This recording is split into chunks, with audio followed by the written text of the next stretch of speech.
How's it going, everybody? Welcome to another video. Today we're going to be checking out the Night Strike 2, which is a Color Glow C-Line FD by Discmania. This time I'm going to be trying something a little bit different, so let me know in the comments how you like this kind of video. What I decided to do was take these discs out to Milo McIver, which is pretty close to me here in Oregon, and throw them off of every single tee and just see what kind of shots I can make happen. Here on my first hole, the famous albatross hole.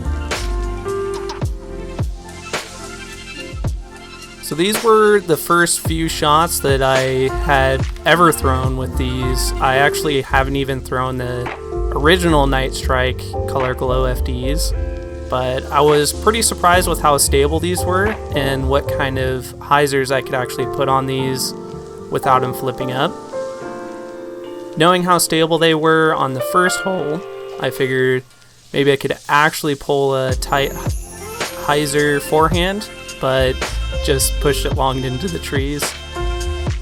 This hole's about 200 feet, maybe even less, so I just tried to put a kind of a putter ante shot on it, and it actually worked out pretty well.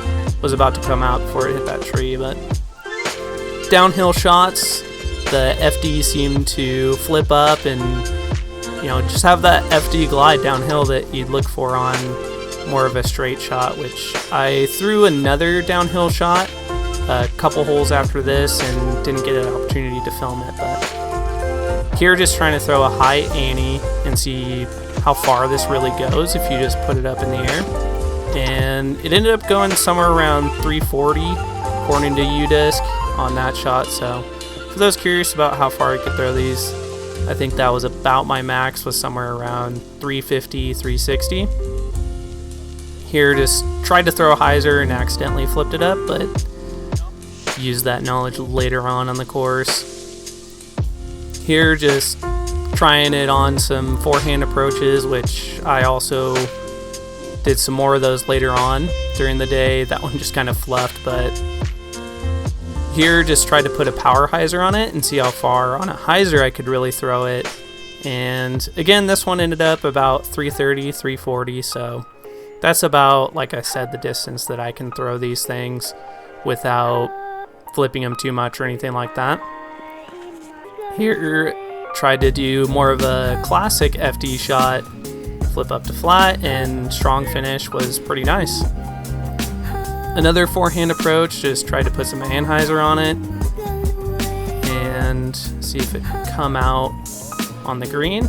I was pretty happy with that shot, as you can see, acting like a goober. Here I tried to throw just a straight shot and shanked it, but the disc actually did what I wanted it to do, but I just threw it in completely the wrong direction. So here just another hyzer again. This one flipped up a little bit flatter than the couple holes previous, so I figured I'd leave that shot in there. And this is going to be another shank, trying to throw it flat and low. But again, just flipped up, turned maybe just a little bit, and came back. So solid FD flight. That was an absolute shank. But I figure leave the bad shots in with the good shots. And speaking of good shots, I was having a good time on not necessarily the driver shots, which you can see here, another 300, 320, maybe 315 shot there. That was pretty good. I mean, I liked them for throwing off the tee, but I was really liking them for approaches as well. So there's more of a smoother forehand approach, which I told Bert, the guy I was playing with today, that they just felt really point and shoot for a forehand approach, which I know is kind of crazy for FDs because I shanked one into the tree. But if you're looking to get your forehand a little bit smoother, somewhere around the 150 to 200 foot range, I think these things are actually really great for just throwing a forehand and knowing that they're not going to skip too much and, you know, kind of slide on the green. Here I tried to do more of a spike anhyzer, which ended up kind of sucking in the trees, but you can actually put these on a pretty cool spike anhyzer line and just force them over. Here's a little bit, this is close to full power forehand for me, and it actually flipped up without rolling over. You can see I was pretty impressed, and Bert thought it was a pretty nice shot as well, so that was good times. Here just got spooked by a local good boy. That card was nice enough to let us play through. Another forehand. The basket on this one is somewhere around 180 feet. And yeah, like I said, just super point and shoot on forehands. I'm actually probably going to use it a lot more when I want to maybe throw my FD3, but I don't want it to have such a hard crash. I want more of a softer landing. I think I might actually end up throwing these on forehands. Here I was actually trying to flip it up and it just kind of stabled up on me. So if you're looking to just absolutely know that they're gonna flip every time, you might look into the S-line FD instead. Because again, here I was trying to push that one a lot straighter as well, but just didn't really get up straight like I wanted it to. And here I was actually trying to hyzer it, so again, just solid disc for more simple hyzers. Here trying to throw it downhill flat, and definitely threw it downhill a little lower than I wanted, but it's a good example of how straight these can actually fly if you're throwing them downhill or if you're throwing them with a good amount of torque.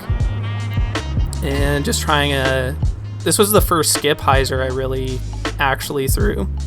I know I tried to throw on a hole too, but yeah, so great on a skip too. Nice skippy C-line plastic. Here just praising the sun a little bit. Here up in the Northwest, sun is sacred, so gotta enjoy it while you can. And this one I finally threw it exactly how I wanted. Just flipped it up, rode straight. Here I'm trying to throw a roller, and surprise ending on this one, it did not actually roll. It just turned into a cut roller. So for me, I wouldn't roll these just because they're a little too stable for the kind of arm angle I'm used to having. And by the end of the day, I'd hit a couple trees, so I don't know if that's what made that shot possible, but had a nice S-line, and that was probably my farthest throw of the day with these FDs. That one ended up somewhere around 350, 360 feet.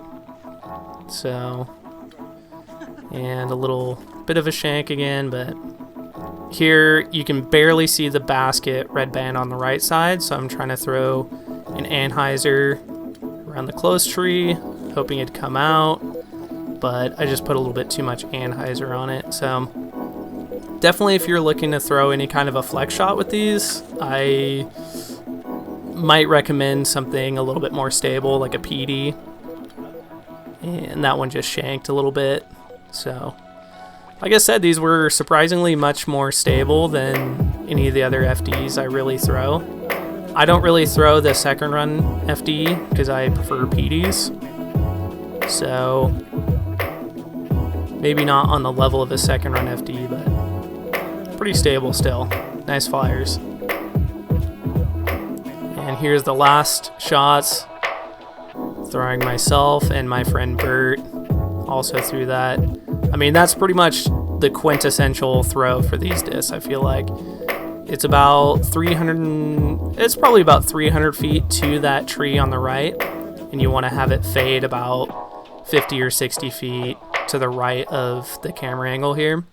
And these are just a perfect disc for that. You can put them on a hyzer, they'll push straight, have lots of glide, and still actually finish left. So if you're looking for an FD that's maybe a little bit more trusty, a little bit more stable than your traditional S-line FD or C-line FD, I think these are a great disc, great addition to the bag. I ended up shooting a pretty solid round for my usual score at Milo. So the strengths of this disc are really just pushing out straight shots, pushing out, hyzer flip to crashing stable, and actually surprisingly just point and shoot forehand approaches. I actually love the Night Strike 2 for that. So that concludes this video. Again, let me know what you guys thought of the video, if you like more of this course footage, if you like the commentary style. Yeah, just let me know. Thanks for checking out the video, guys, and I will catch you next time.